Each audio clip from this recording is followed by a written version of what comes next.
Hello! ఈరోజు మనమందరం ఒక అద్భుతమైన విషయం గురించి మాట్లాడుకుందాం. అదే మన శరీరంలో ఉండే 7 శక్తి కేంద్రాలైన చక్రాలు. అసలివి ఏంటి, మన జీవితాన్ని ఎలా ప్రభావితం చేస్తాయి అనే రహస్యాలను ఇప్పుడు తెలుసుకుందాం. జీవితంలో కొన్నిసార్లు ఎందుకో అంతా తేడాగా, ట్రాక్ తప్పినట్టుగా అనిపిస్తూ ఉంటుంది కదా. ఏదీ సరిగ్గా జరగనట్టుగా ఒక ఫీలింగ్. బహుశా దీనికి కారణం మన చక్రాలు సరిగ్గా లేకపోవడమేమో. ఈ భావనే మనల్ని చక్రాల ప్రపంచంలోకి తీసుకెళ్లే మొదటి అడుగు. అసలు ఈ చక్రం అంటే ఏంటి? చాలా సింపుల్. సంస్కృతంలో చక్రం అంటే తిరిగే చక్రమన్నమాట. మన శరీరంలో ఉండే ఎనర్జీ సెంటర్స్ ఇవి. మన ఫీలింగ్స్ దగ్గర్నుంచి మన హెల్త్ వరకు దాదాపు ప్రతిదాన్ని ఇవే కంట్రోల్ చేస్తాయి. ఈ ఫోటోలో చూశారంటే మీకొక ఐడియా వస్తుంది. ఈ 7 ప్రధాన చక్రాలు మన వెన్నుముక మొదలైన చోటునుంచి తల పైభాగం వరకు ఒకే లైన్లో ఉంటాయి. ఒక్కో చక్రానికి మన శరీరంలో ఒక్కో ప్రత్యేకమైన స్థానముంది. మరి ఈరోజు మన ప్రయాణం ఎలా ఉండబోతోందంటే, ముందుగా అసలు 7 చక్రాలేంటి, మన పునాది శక్తి గురించి, మన హృదయం, ఆ తర్వాత మన ఉన్నత స్పృహ, ఫైనల్గా వీటన్నిటినీ ఎలా బ్యాలెన్స్ చేసుకోవాలో చూద్దాం. రైట్, ఇక మొదలు పెట్టేద్దామా? మొదటి 3 చక్రాలు. ఇవి మనకు బేస్ లాంటివి. మన మనుగడ, మన క్రియేటివిటీ, మన పవర్ అంతా వీటిమీదే ఆధారపడి ఉంటుంది. మొట్టమొదటిది మూలాధార చక్రం. దీన్నే రూట్ చక్ర అని కూడా అంటారు. ఇది మన వెన్నెముక కింది భాగంలో ఉంటుంది. దీని మెయిన్ పని ఏంటంటే మనకొక సేఫ్టీ, సెక్యూరిటీ ఫీలింగ్ ఇవ్వడం. అందుకే దీన్ని భూమితత్వంతో పోలుస్తారు. ఒక రకంగా మనకు ఇది ఒక గట్టి పునాది అన్నమాట.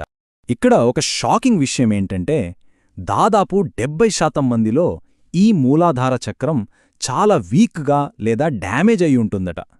అందుకే చాలామందికి నెగటివ్ ఆలోచనలు వస్తూ ఉంటాయని అంటారు. మరి ఈ చక్రం బ్యాలెన్స్గా ఉంటే ఎలా ఉంటుంది? చాలా హెల్దీగా, యాక్టివ్గా, ఎనర్జెటిక్గా ఉంటారు.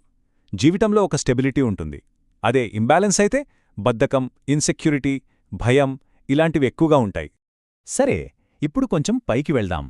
రెండోది స్వాధిష్ఠాన చక్రం. ఇది మన క్రియేటివిటీకి, సృజనాత్మకతకి కేంద్రం. దాని తర్వాత వచ్చేది మణిపుర చక్రం. ఇది మన సెల్ఫ్ రెస్పెక్ట్, మన పవర్కి సంబంధించింది.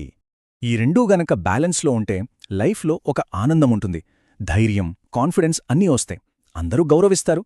అదే బ్యాలెన్స్ తప్పితే అనవసరమైన ఆందోళనలు, భయాలు, డైజెషన్ ప్రాబ్లమ్స్ లాంటివి వస్తాయి. మరి ఈ మొదటి 3 చక్రాల్ని ఎలా బ్యాలెన్స్ చేయాలి? సింపుల్ రెమెడీస్ ఉన్నాయి.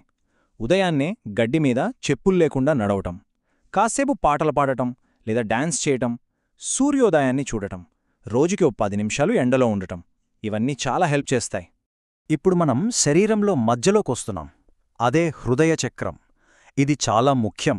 ఎందుకంటే ఇది మన కింది చక్రాలకి, పై చక్రాలకి మధ్య ఒక బ్రిడ్జ్ లాంటిదన్నమాట.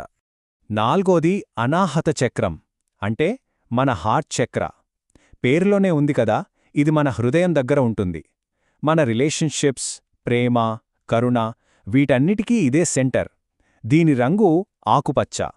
ఈ చక్రం సరిగ్గా ఉన్నప్పుడు అందరి మీద ప్రేమ, పాజిటివ్ ఫీలింగ్ ఉంటాయి. చాలా సంతోషంగా ఉంటారు.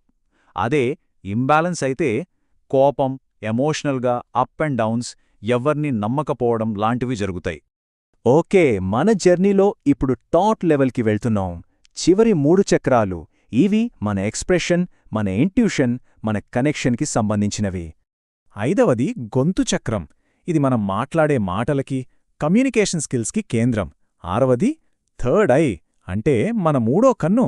ఇది మన ఇంట్యూషన్కి, సామరస్యానికి సంబంధించింది. ఇక 7వది ఫైనల్గా క్రౌన్ చక్రం. ఇది మన చైతన్యానికి శిఖరం లాంటిది. గొంతు చక్రం, థర్డ్ ఐ చక్రం ఇవి బ్యాలెన్స్గా ఉంటే మాటల్లో పవరుంటుంది, ఇంట్యూషన్ స్ట్రాంగ్గా ఉంటుంది, ఏం జరగబోతుందో ముందే తెలుసుకునే కెపాసిటీ కూడా వస్తుంది. అదే బ్యాలెన్స్ తప్పితే చెప్పాలనుకున్నది చెప్పలేకపోవడం, మైండ్ కంట్రోల్ తప్పడం, నిద్రపట్టకపోవడం లాంటివి జరుగుతాయి. ఇక క్రౌన్ చక్రం, ఇది చాలా పవర్ఫుల్. ఇది బ్యాలెన్స్గా ఉంటే జీవితంలో ముందుకెళ్లాలనే మోటివేషన్ ఉంటుంది. అసలు లైఫ్ పర్పస్ ఏంటో అర్థమవుతుంది. ఒకవేళ ఇది ఇంబ్యాలెన్స్ అయితే జీవితానికసలు అర్థమే లేదనిపిస్తుంది. మరి ఈ పై చక్రాలను ఎలా సరిచేసుకోవాలి? అబద్ధాలు చెప్పకుండా ఉండటానికి ట్రై చెయ్యాలి. భ్రమరీ ప్రాణాయామం ప్రాక్టీస్ చెయ్యాలి. అంటే తేనెటీగలా హమ్మింగ్ సౌండ్ చేస్తూ బ్రీత్ చేయడం అన్నమాట. సరిగ్గా మెడిటేషన్ నేర్చుకోవాలి. తల్లిదండ్రులను, పెద్దల్ని, గురువుల్ని గౌరవించాలి. సరే, ఈ 7 చక్రాల గురించి చాలా వివరంగా తెలుసుకున్నాం కదా. మరి ఫైనల్గా మనం గుర్తుపెట్టుకోవాల్సిన ముఖ్యమైన విషయమేంటి? సింపుల్గా చెప్పాలంటే, మన శరీరంలో ఉన్న ఈ 7 చక్రాలని ఎప్పుడూ ఒకే లైన్లో బ్యాలెన్స్డ్గా ఉంచుకోవాలి. అప్పుడు మన పర్సనాలిటీ, మన లైఫ్ రెండూ బ్యాలెన్స్డ్గా ఉంటాయి. నిజానికి ఈ చక్రాల గురించి సరైన అవగాహన పెంచుకోవడమే హీలింగ్లో మొదటి స్టెప్. సరే, ఇప్పుడొక ప్రశ్నతో ముగిద్దాం. ఇదంతా విన్న తరువాత మనలో మనం మొదట ఏ చక్రాన్ని బ్యాలెన్స్ చేసుకోవాలని అనుకుంటున్నాం? ఒక్కసారి ఆలోచించండి.